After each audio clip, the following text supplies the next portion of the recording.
जग धूमे शायर ते उच्ची पद्धर दे सूझवान खालिद हुसैन थथाल होरां दी याद विच शाम मनाई गई, जिहदे विच ਵੱਖ-ਵੱਖ ਸਾਹਿਤਕ ਖੇਤਰਾਂ ਦੇ ਸੱਜਣਾ ਮਿੱਤਰਾਂ ਰਲਤ ਕੀਤੀ। ਇਸ ਮੌਕੇ ਉੱਤੇ ਗੱਲਬਾਤ ਕਰਨ ਵਾਲਿਆਂ ਦਾ ਆਖਣਾ ਸੀ ਕਿ ਖਾਲਿਦ ਹੁਸੈਨ ਥਥਾਲ ਹੋਰਾਂ ਪੰਜਾਬੀ ਸ਼ਾਇਰੀ ਨੂੰ ਨਵੇਕਲਾ ਰੰਗ ਦਿੱਤਾ ਤੇ ਆਪਣੀ ਤਖਲੀਕੀ ਦੁਨੀਆ ਦਾ ਵੱਖਰਾ ਜਹਾਨ ਆਬਾਦ ਕੀਤਾ। ਖਾਲਿਦ ਹੁਸੈਨ ਥਥਾਲ ਨੇ ਆਪਣੀ ਕਹਾਣੀਆਂ ਦੀ ਸਿਰਫ ਇੱਕ ਹੀ ਨਿੱਕੀ ਜਿਹੀ ਕਿਤਾਬ ਨਵੀਂ ਲੋਹ ਦੇ ਨਾਂ ਤੋਂ ਛਾਪੀ।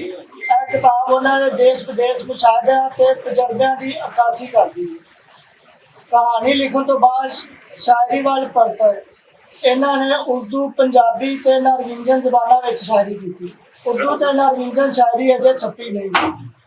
ਖਾਲਿਦ ਹੁਰਾਂ ਨੇ ਆਪਣੇ ਕਾਲਮਾਂ ਤੇ ਮਜ਼ਮੂਨਾਂ ਰਾਹੀਂ ਅਦਬ ਤੇ ਮੁੱਢਲੇ ਬਾਅਦ ਵਾਲੇ ਸ਼ਾਇਰਾਂ ਦੀ ਖਿਦਮਤ ਨੂੰ ਵੀ ਬਿਆਨ ਕੀਤਾ ਹੈ।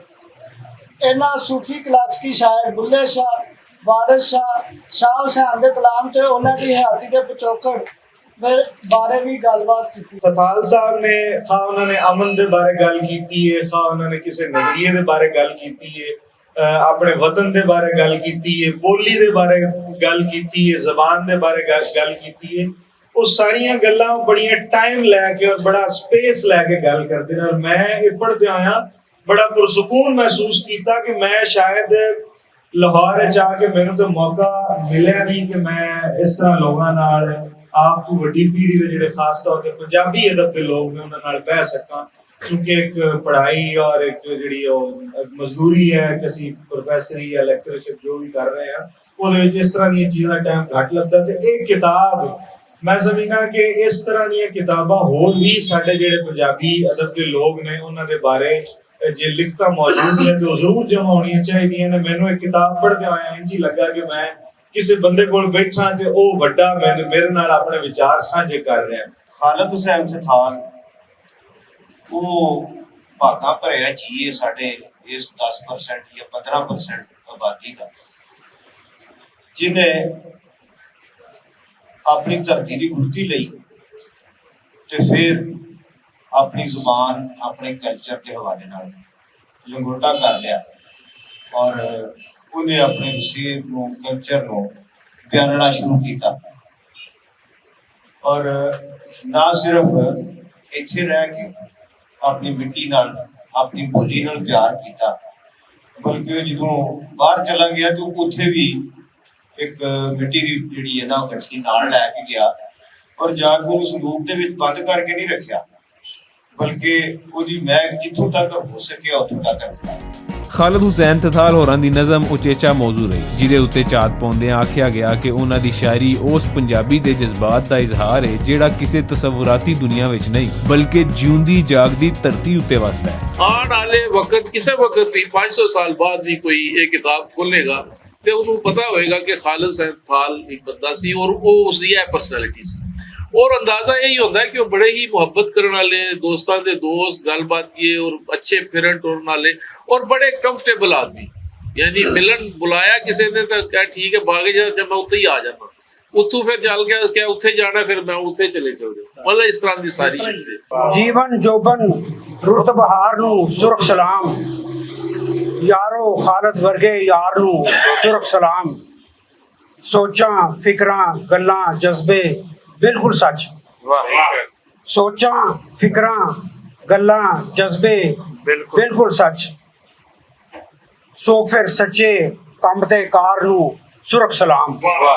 खालिद साहब का ये कहना कि मैं उस गुरुद्वारे 5वीं क्लास तक पढ़िया, उत्थे स्कूल बन गया सी और मेरी बड़ी ख्वाहिश थी कि मैं किसी तरीके नाल राजवंत नू मिला, उसकी किताब पढ़ा।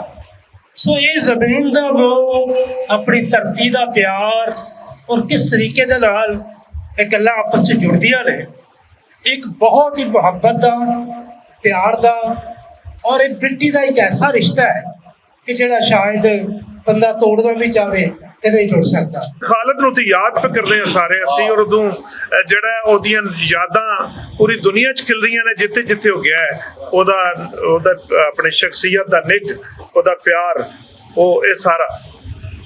ਪਰ ਫਿਰ ਜਿਹੜਾ ਉਹਨੇ ਗੱਲ ਪੰਧ ਦੀ ਕੀਤੀ ਹੈ, ਹੁਣ ਪੰਧ ਜਿਹੜਾ ਸਾਡੇ ਸਾਰੇ ਪੰਜਾਬੀ ਦੇ ਵਿਦਵਾਨ ਸਿਆਣੇ ਬੈਠੇ ਨੇ, ਪੰਧ ਸਫ਼ਰ ਹੈ, ਪੰਧ ਪਿੰਡ ਹੈ, ਪੰਧ ਮੰਜ਼ਿਲ ਹੈ, ਤੇ ਉਹਨਾਂ ਪੰਧ ਦੀ ਗੱਲ ਕੀਤੀ ਹੈ ਔਰ ਸਾਡੇ ਇੱਕ ਮਿੱਤਰ ਪੰਜਾਬੀ ਦੇ ਬੜੇ ਅੱਛੇ ਸ਼ਾਇਰ, ਉਹਨਾਂ ਮੇਰੇ ਨਾਲ ਖਾਲਦ ਦੇ ਹੀ ਨਾ ਇੱਕ ਜਿਹੜਾ ਮੁਦੱਸਰ ਇਕਬਾਲ ਭੱਟ ਸਾਹਿਬ ਨੇ ਤਾਜ਼ੀਤੀ ਰੈਫਰੈਂਸ ਕਰਾਇਆ, ਉਹਦੇ 'ਚ ਮੈਨੂੰ ਯਾਦ ਹੈ ਰਾਏ ਮੁਹੰਮਦ ਖਾਨ ਨਾਸਰ ਉਹਨਾਂ ਗੱਲ ਕੀਤੀ ਸੀ ਕਿ ਬੰਦਾ ਜਿਹੜਾ ਨਾ ਉਹ ਆਪਣੇ ਪੰਧ ਤੋਂ ਪਛਾਣਨ ਹੁੰਦਾ ਹੈ। ਉਹਨਾਂ ਦਾ ਪੰਜਾਬੀ ਜਿਹੜਾ ਕੰਮ ਸੀ ਉਹ ਬਹੁਤ ਸਰਾਹਨਯੋਗ ਸੀ, ਔਰ ਉਹ ਬੰਦਾ ਫਰਾਫਲ ਪੰਜਾਬੀ ਸੀ। ਯਾਨੀ ਉਹਨੇ ਪੰਜਾਬੀ ਨੂੰ ਆਪਣੇ ਜਿਸਮ ਤੇ, ਆਪਣੇ ਘਰ ਤੇ, ਆਪਣੇ ਦੋਸਤਾਂ ਤੇ ਲਾਗੂ ਕੀਤਾ, ਔਰ ਉਹ ਦਿਹਾੜੇ ਗੈਰ 'ਚ ਰਹਿ ਕੇ ਵੀ ਪੰਜਾਬੀ ਦਾ ਪ੍ਰਚਾਰਕ ਸੀ। ਹਮੇਸ਼ਾ ਉਹਦੀਆਂ ਨਜ਼ਮਾਂ, ਉਹਦੀਆਂ ਕਹਾਣੀਆਂ, ਉਹਦੀਆਂ ਲਿਖਤਾਂ ਜਿਹੜੀਆਂ ਸਾਡੇ ਨਜ਼ਰ ਤੋਂ ਗੁਜ਼ਰੀਆਂ, ਉਹਦੇ 'ਚ ਸਿਰਫ ਪੰਜਾਬੀ ਹੋਣ ਦਾ ਇਤਮਾਮ ਕੀਤਾ ਔਰ ਪੰਜਾਬੀ ਦੇ ਹਵਾਲੇ ਗੱਲ ਕੀਤੀ। ਹਾਲਤ ਪੂਰਾ ਇੱਕ ਪੈਕੇਜ ਸੀ, ਹੁੰਦਾ ਨਹੀਂ ਕਿ ਬੰਦਾ ਇੱਕ ਅਕਾਰੇ ਸਰੀਰ ਦਾ ਵੀ ਹੋ ਸਕਦਾ ਹੈ, ਅਕਾਰੇ ਅਸਲੂਬ ਦਾ ਵੀ ਹੋ ਸਕਦਾ ਹੈ, ਅਕਾਰੀ ਖੂਬੀ ਯਾਨੀ ਰਾਈਟਰ ਦੇ ਤੌਰ ਤੇ ਵੀ ਹੁੰਦੀ ਹੈ ਕਿ ਸਿਰਫ ਸ਼ਾਇਰ ਹੋਵੇ, ਲੇਕਿਨ ਉਹ ਪੂਰਾ ਪੈਕੇਜ ਸੀ। ਇਹ ਉਹਦੀ ਬੜੀ ਹੀ ਵੱਡੀ ਖੂਬੀ। ਮੈਂ ਜੋ ਕਿ ਲਿਖਣ ਲਹਾਨ ਦਾ ਨਸ਼ਰੋ ਇਸ਼ਾਅਤ ਦਾ ਸਿਲਸਿਲਾ ਜਿਹੜਾ ਹੈ, ਮੇਰੀ ਆਪਣੀ ਵੀ ਪਹਿਲੀ ਕਿਤਾਬ ਤੇ ਪਹਿਲੇ 2 ਰਸਾਲੇ ਵੀ ਕਰਾਚੀ ਤੋਂ ਸ਼ੁਰੂ ਹੋਏ ਸਨ। ਏਡਾ ਕਾਢਾ ਬੰਦਾ ਕਿ ਉੱਥੇ ਵੀ ਉਹਨੇ ਸਾਡੇ ਨਾਲ ਰਾਬਤਾ ਕੀਤਾ ਹੈ। ਇਕੱਠ ਦੇ ਆਰੀ ਪੰਜਾਬੀ ਬੋਲੀ ਦੇ ਵੱਡੇ ਲਿਖਾਰੀ ਜ਼ਾਹਦ ਹਸਨ ਹੋਰੀ ਸਨ, ਜਿਹੜੇ ਅਜਿਹੀਆਂ ਮਹਿਫਲਾਂ ਸਜਾਉਣ ਦੀ ਧੁੰਮ ਰੱਖਦੇ। ਕੈਮਰਾਮੈਨ ਸਈਦ ਅਲੀ ਕੈਸਰ ਦੇ ਨਾਲ ਰਿਜ਼ਵਾਨ ਅਸਕਰ, ਭੁਲੇਖਾ TV, ਲਾਹੌਰ।